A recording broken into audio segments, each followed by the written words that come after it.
Viral ಆದ ಪ್ರಕರಣಕ್ಕೆ ಸಂಬಂಧಪಟ್ಟಂತೆ ಪೊಲೀಸರ ವಿಚಾರಣೆಗೆ ಹಾಜರಾಗಿಲ್ಲ ನಟ ಧನ್ವೀರ್. ವಿಚಾರಣೆಗೆ ಹಾಜರಾಗದೆ ತಪ್ಪಿಸಿಕೊಳ್ತಾ ಇದ್ದಾರೆ ದರ್ಶನ್ ಬಲಗೈ ಬಂಟ.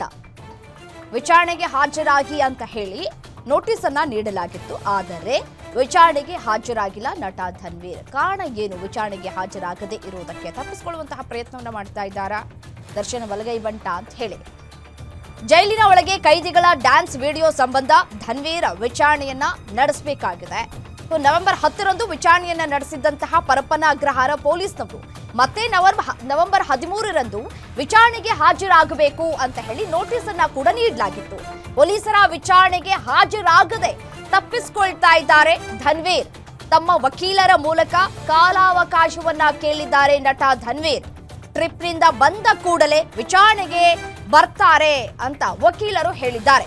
ಇವತ್ತು ಧನ್ವೀರ್ಗೆ ಮತ್ತೊಂದು ನೋಟಿಸ್ ಕೊಡುವಂತಹ ಸಾಧ್ಯತೆಗಳು ಕೂಡ ಇದೆ.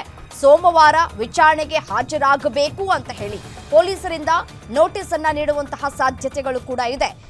ಈ ಪರಪ್ಪನ ಅಗ್ರಹಾರ ಜೈಲಿನ ಒಳಗೆ ಯಾವ ರೀತಿಯಾಗಿ ಖೈದಿಗಳಿಗೆ ರಾಜಾತಿಥ್ಯವನ್ನ ನೀಡಲಾಗ್ತಾ ಇದೆ ಅನ್ನುವಂತಹ ವಿಚಾರಕ್ಕೆ ಸಂಬಂಧಪಟ್ಟಂತೆ ವಿಡಿಯೋಗಳು ವೈರಲ್ ಆಗಿತ್ತು. ವಿಡಿಯೋಗಳು ವೈರಲ್ ಆದ ಬೆನ್ನಲ್ಲೇ ನಟ ಧನ್ವೀರನ್ನ ವಿಚಾರಣೆಗೆ ಒಳಪಡಿಸಲಾಗಿತ್ತು. ಈ ನವೆಂಬರ್ 10ರಂದು ವಿಚಾರಣೆಯನ್ನ ಎದುರಿಸಿದ್ರು. ಇಡೀ ದಿನ ವಿಚಾರಣೆಗೆ ಒಳಗಾಗಿದ್ರು ನಟ ಧನ್ವೀರ್. ನವೆಂಬರ್ 13ರಂದು ಮತ್ತೆ ವಿಚಾರಣೆಗೆ ಹಾಜರಾಗಬೇಕು ಅಂತ ಹೇಳಿ ನೋಟಿಸ್ ಅನ್ನ ಕೂಡ ನೀಡಲಾಗಿತ್ತು.